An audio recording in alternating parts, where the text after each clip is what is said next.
Bienvenidos a su programa de confianza, La Voz de la Justicia, y gracias a todos los que nos acompañan. Desde 1993, Ciudad Juárez se ha convertido en el foco rojo de violencia de género, llegando hasta los 400 homicidios de mujeres y niñas desde esa fecha hasta el día de hoy. El día de hoy vamos a hablar acerca de un caso muy particular titulado El caso del campo algodonero. Un caso que marca un antes y un después en materia de violencia de género en el Estado mexicano. Para entender un poco mejor de este tema, nos acompañan los licenciados para poder explicar y que los que nos ven puedan comprenderlo lo mejor posible. Nos acompaña la licenciada Daniela Llanes, el licenciado Manuel Andrade, la licenciada María Hortensia Torres y la licenciada Diana Aguilar, todos expertos en Derecho Internacional. Como siempre, en este programa empezamos explicando un poco del contexto para poder hacerlo más digerible a nuestro público. Así que, ¿cómo surge el caso y cuáles son las circunstancias? Por favor, licenciados, les cedo la palabra. Muchas gracias y muy buenas noches. Gracias por darnos el espacio. Como lo mencionaste, este es un caso que tuvo una relevancia importante, ya que fue un parteaguas dentro de la perspectiva de género y la justicia dentro de estas situaciones dentro del Estado mexicano. En específico, en este caso, el campo algodonero fue, como se menciona, el encontrar 8 cuerpos de mujeres en un campo algodonero en Ciudad Juárez. Este caso tuvo muchísimas inconsistencias. De hecho, la razón principal fue que no se tuvo un proceso necesario para llegar a una conclusión decente en este tipo de situaciones. Por ello, este caso obtuvo una importancia internacional llegando a la Corte Interamericana. La disconformidad con este caso fue tanta de que se empezaron a hacer muchas manifestaciones por parte de organizaciones civiles. De esta manera, alzando tanto la voz que la Corte Interamericana era muy tonto que no hiciera caso a lo que estaba pasando en Ciudad Juárez. De esta manera, llevando a México a dar la cara ante la Corte. Los peticionarios estuvieron manifestando a lo largo de todo el proceso, debido a la falta de justicia que hubo por parte del sistema mexicano, el interés de que éste fuera sometido a la jurisdicción de la Corte. Y finalmente, la Comisión Interamericana de Derechos Humanos, al valorar estas peticiones y al constatar que el informe final del Estado mexicano no reflejaba el cumplimiento de las recomendaciones hechas previamente, decidió someter el caso a la Corte, finalmente iniciando la demanda en contra del mismo. Una vez que la demanda se hizo contra el Estado mexicano, en el 4 de noviembre de 2007, la Corte tomó este caso debido a que el Estado mexicano no hizo caso a, como bien dijo mi compañera, estas recomendaciones que hizo la Comisión Interamericana de Derechos Humanos. El procedimiento terminó en el 2009, dando un fallo en contra del Estado, declarándolo culpable de estas diversas violaciones en derechos humanos contra estas mujeres. Y bueno, se menciona que 8 cuerpos fueron encontrados en el campo algodonero, perdón. Y bueno, ¿cuáles fueron las condiciones en las que se encontraron estos cuerpos? ¿Y las mujeres tenían algún rasgo familiar entre ellas? Bueno, este caso comenzó propiamente el 11 de noviembre de 2001, fecha en la cual fueron encontradas los cuerpos de las 8 víctimas, en este caso todas ellas presentando signos de violencia física y sexual, tortura, así como en algunos casos incluso mutilación. Finalmente, se encontró en un estado tan deplorable toda esta situación que fue imposible pues no hacer caso justamente a lo que estaba ocurriendo dentro de Ciudad Juárez. De hecho, en específico, las 3 mujeres que son las protagonistas de este caso, una de ellas era mayor de edad y otras 2 eran menores de edad. Y la mayor parte de ellas eran de escasos recursos, eran de una zona rezagada de esta región. Y de hecho, en específico, fue una situación complicada, ya que en ese momento el Estado mexicano no cumplió con lo que debía. Entonces, en el momento en el que se encuentran los cuerpos, hubo una inconformidad enorme respecto a los familiares y respecto al protocolo de búsqueda de estas víctimas. Bueno, con este breve resumen nos damos cuenta que se vivía un contexto de violencia de género y que, bueno, no solo se ha quedado ahí, sino que ha llegado a nuestros días. Y bueno, se menciona también en el caso que los familiares fueron a las autoridades pertinentes a levantar un acta para la búsqueda de sus desaparecidas, pero como bien se menciona, no tuvieron resultados satisfactorios, a lo cual, ¿cómo es que llegó el caso hasta la Corte Interamericana de Derechos Humanos? Esta situación fue en el momento en el que, como mencionamos anteriormente, no se llevó a el proceso debido. El 11 de noviembre de 2001 fue cuando se encontraron los cuerpos de estas víctimas. Sin embargo, antes de siquiera encontrar los cuerpos, las familias hicieron un debido proceso dentro de los órganos jurisdiccionales dentro del Estado mexicano, buscando una respuesta, buscando que se encontrara a sus familiares. Sin embargo, el Estado mexicano, como mencionamos anteriormente, no dio respuesta, no hizo los procesos debidos. Lo único que se hizo fue la declaración de la desaparición. No investigaron, no buscaron, no hicieron nada. Entonces, posterior al encontrar los cuerpos de las víctimas, los familiares, por inconformidad, decidieron reunirse con otras organizaciones de sociedad civil en búsqueda de una respuesta, en búsqueda de un respeto hacia sus familiares. De hecho, en este momento fue cuando se crea la campaña Alto a la Impunidad, Ni una muerta más. De hecho, esta era organizada por más de 300 participantes. Y en este momento es cuando también se oficializó el término feminicidio para nombrar este tipo de asesinatos. En este momento, gracias a esta organización y a esta campaña, se le dio una importancia internacional. Y después de la búsqueda en instancias internas del Estado mexicano y de no tener una respuesta, decidieron llegar a la Corte Interamericana. De hecho, no se podría llegar a la Corte Interamericana, tiene que ser primero a la Comisión Americana de Derechos Humanos. El caso fue admitido, pero los familiares, en específico las madres, en organización con la Red de Dignidad Humana y No Violencia, presentaron la petición formal ante la comisión buscando una respuesta y una justicia a sus víctimas. Una vez que fue emitida estas peticiones hacia la Corte, se basaron en el artículo 51, la cual dice que cualquier denuncia va a ser examinada para ver si puede proceder a algo jurídico, y en este caso México sí. Se vieron de que se violaron varios artículos y se empezó a dar seguimiento a este procedimiento. Como tal, el caso empezó el 4 de noviembre de 2004 y de ahí en adelante se empezaron a tomar las asambleas.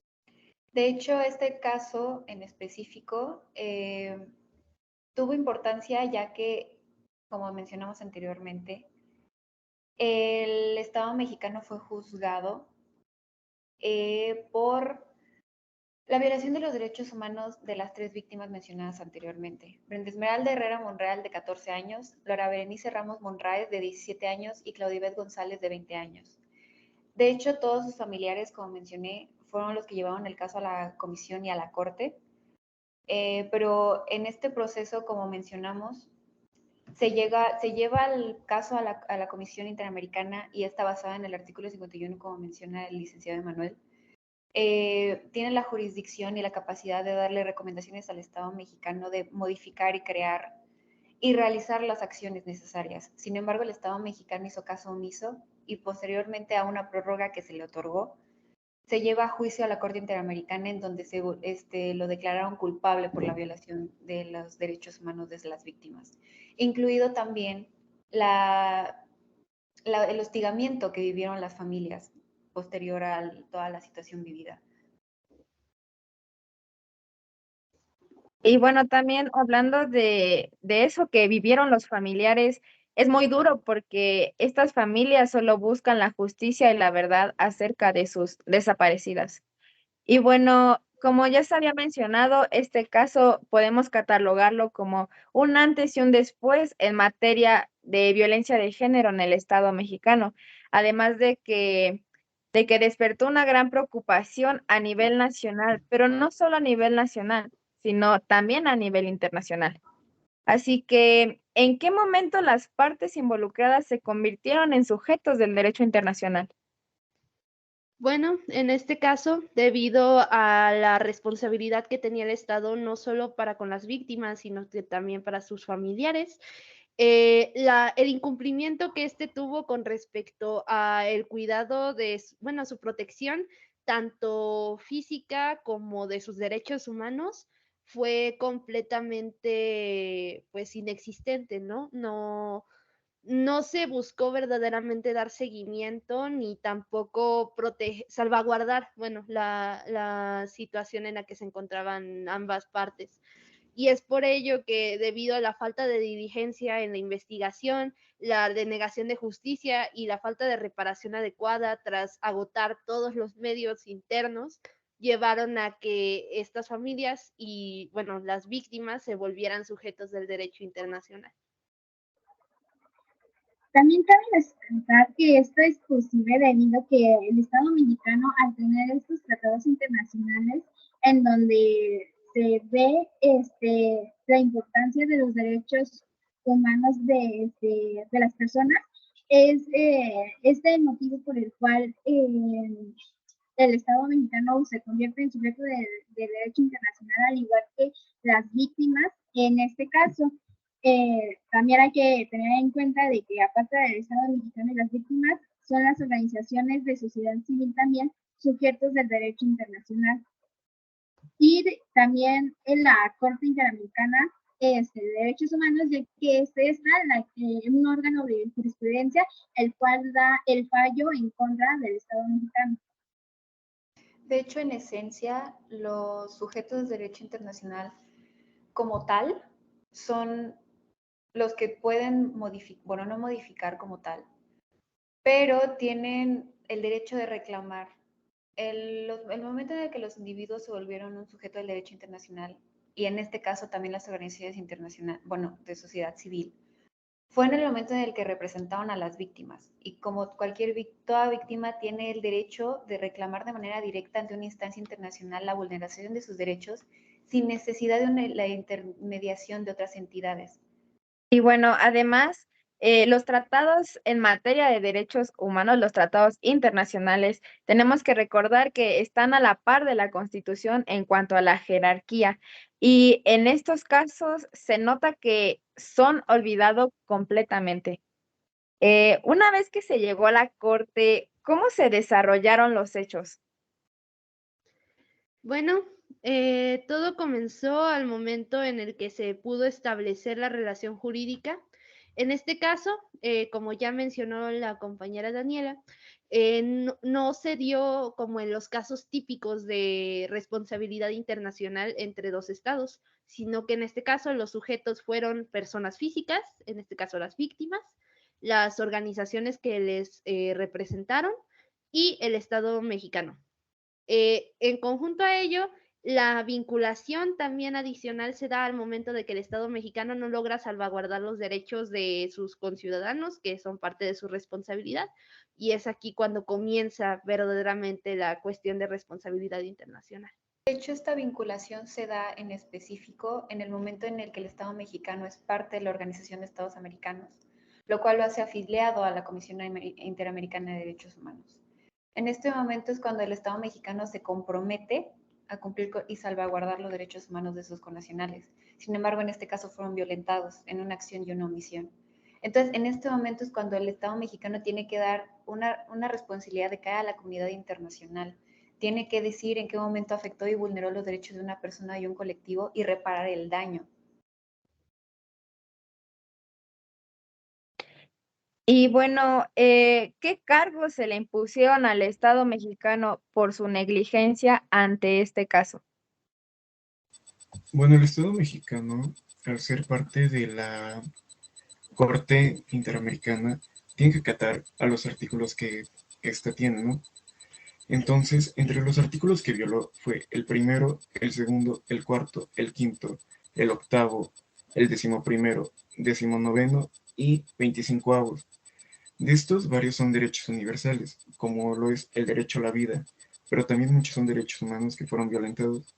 Y un artículo que sobresale aquí es el 19, el cual es el derecho del niño, ya que como anteriormente la licenciada Daniela lo comentó, Brenda y Laura eran menores de edad al momento que sucedieron estos actos.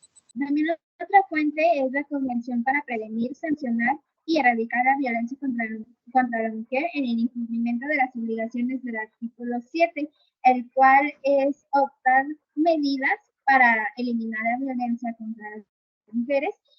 Y también entra como otra fuente la Corte Interamericana de Derechos Humanos, de que este es el que da el fallo. Y bueno, un Estado constitucional y democrático que garantiza los derechos humanos tiene la obligación de responder ante las víctimas de violaciones causadas por acción u omisión de algún órgano del gobierno, que en este caso, pues fue claramente lo sucedido. Y tienen que, mediante la reparación integral del daño, garantizar una justa indemnización, rehabilitación, restitución, satisfacción y medidas de no repetición. En este caso, ¿se hizo una adecuada reparación integral del daño? En este caso en específico, los que fueron considerados como la parte lesionada y la parte beneficiaria de esta reparación del daño fueron los familiares de las víctimas. Y en este caso también no se buscaba una restitución como tal, se buscaba una transformación, se buscaba los cambios necesarios dentro de la organización del Estado mexicano para que se llegaran a los resultados buscados y esperados por la comunidad internacional y por las víctimas, por el Estado y por los connacionales. Una de las situaciones y exigencias del Estado, de la Corte Interamericana hacia el Estado mexicano fue que necesitaba concluir con el caso del campo algodonero. Necesitaban encontrar a los culpables y necesitaban aplicar las sanciones administrativas, disciplinarias o penales correspondientes a estos responsables. Por otro lado, también necesitaban que el Estado mexicano encontrara a los culpables del hostigamiento hacia los familiares. Los únicos que literalmente lo único que buscaban era la justicia hacia sus familiares y hacia sus víctimas. Y de hecho, también se les exigió al Estado mexicano la implementación de nuevas leyes y la modificación de los procesos ya existentes. Necesitaban cambiar la situación que tenía el Estado mexicano en ese momento para que se pudiera llegar a los resultados esperados. En conjunto a ello, el Estado también se veía obligado a establecer protocolos, manuales y criterios de investigación y servicios periciales para poder impartir justicia con respecto a situaciones de desapariciones y violencia sexual, así como homicidios a las mujeres con una perspectiva de género. También se les pidió implementar protocolos y cursos para todo su personal judicial, igualmente con perspectiva de género y enfocado a los derechos humanos. Había un protocolo en específico dentro de Chihuahua, el cual era el protocolo ALBA. Se pidió por parte de la Corte que este fuera continuado y además que se implementaran parámetros como el implementar búsquedas de oficio, el proteger la vida, libertad personal e integridad de la persona y el personal, establecer un trabajo coordinado con diferentes cuerpos de seguridad y eliminar obstáculos de hechos o derechos que restaran efectividad a la búsqueda. Finalmente, se dispuso la creación de una página electrónica, la cual contendría una base de datos completa de mujeres tanto desaparecidas como encontradas, ya fuera sus cuerpos o ellas mismas, para que de esta forma sus familiares pudieran tener una actualización constante de estas víctimas y en caso de ser necesario poder identificarlas y pues darles un entierro digno. finalmente se pidió dar una buena capacitación con respecto a la situación de discriminación en contra de la mujer en el estado, no solo de Chihuahua, sino que en el estado mexicano en general. Otro punto importante también era que el Estado debía de realizar públicamente el reconocimiento de su responsabilidad internacional en honor a la memoria de las jóvenes González, Herrera y Ramos. Y dicho acto público también debía de ser transmitido a través de la radio y la televisión, tanto local como federal, y debería de estar la participación de las familiares de las chicas en dado caso de que así lo quisieran y de las organizaciones que representaban a las familias en las instancias nacionales e internacionales. Otro punto era que el Estado debía de levantar un monumento en memoria a las mujeres que fueron víctimas del homicidio por razones de género en Ciudad Juárez. Dicho monumento debía de estar construido en el campo algodonero en donde se encontraron y que esto sirviera como un recuerdo para evitar pues futuras violaciones en este ámbito de derechos humanos.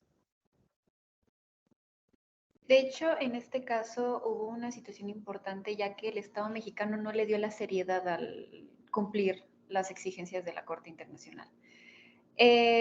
Lo que sucedió es que en el momento en el que se hizo la ceremonia antes mencionada por la licenciada Torres, no se llevó a cabo con el respeto y con la intención necesarias. Se entregó un monumento que en realidad era una maqueta. Una de las exigencias de la Corte Interamericana era que tenía que ser entregado y esta ceremonia tenía que ser participativa respecto a situaciones importantes. Tenían que asistir los mandatarios de alto rango del Estado mexicano, sin embargo, ni siquiera. Un funcionario importante participó. De hecho, literalmente ni los familiares, ni las personas, ni los mandatarios que hayan estado en este lugar. Y todos los familiares tenían una indignación importante y estaban enojados. De hecho, una también de las exigencias de la Corte fue que el Estado mexicano tenía que preguntarle a los familiares si estaban de acuerdo en la manera en la que se iban a realizar este tipo de ceremonias y este tipo de monumentos. Sin embargo, tampoco se les tomó en cuenta. Por eso los familiares, y en específico las madres de las víctimas, estaban indignadas. No se llevó a cabo como debería de serlo y no se hizo con el respeto de... No, probablemente el menos importante, pero fue en la sanción económica hacia el Estado mexicano, ya que estos tuvieron que pagar los gastos funerarios de las víctimas, los gastos de búsqueda que gastaron tanto familiares como las organizaciones civiles y la indemnización hacia las familias, ya que el daño moral que les habían generado se tenía que recompensar de alguna manera. Se le exigió al Estado mexicano que se les diera una atención médica, psicológica y psiquiátrica a los familiares de las víctimas y a las víctimas en el caso de que siguieran vivas, ya que era una situación importante, necesitaban que su salud mental y física estuviera en perfectas condiciones posterior a todo lo que vivieron. Y en específico necesitaba el Estado mexicano asegurarles el cumplimiento de su tratamiento, incluyendo medicinas, en todo el tiempo que sea necesario. Lamentablemente, en México, esta responsabilidad del Estado no se cumple plenamente, tomando en cuenta que la reparación del daño muchas veces no es satisfactoria. La mayoría solo se limita a un apoyo económico que deja de lado aquellas violaciones de derechos humanos. Además, la Ley Federal de Responsabilidad Patrimonial del Estado otorga la reparación de daño en el ámbito material, patrimonial y moral. Pero aquí es cuando no garantizan la no repetición de este mismo daño. Es por eso que en el Estado mexicano seguimos teniendo casos similares a lo que fue el campo algodonero. Y con esto concluimos el programa. Muchas gracias a los licenciados por su grata participación y a todos los que nos están viendo y hacen posible este programa, La Voz de la Justicia, donde debatimos, discutimos e informamos sobre los fallos más importantes en materia de derecho internacional. Gracias por su atención y hasta pronto.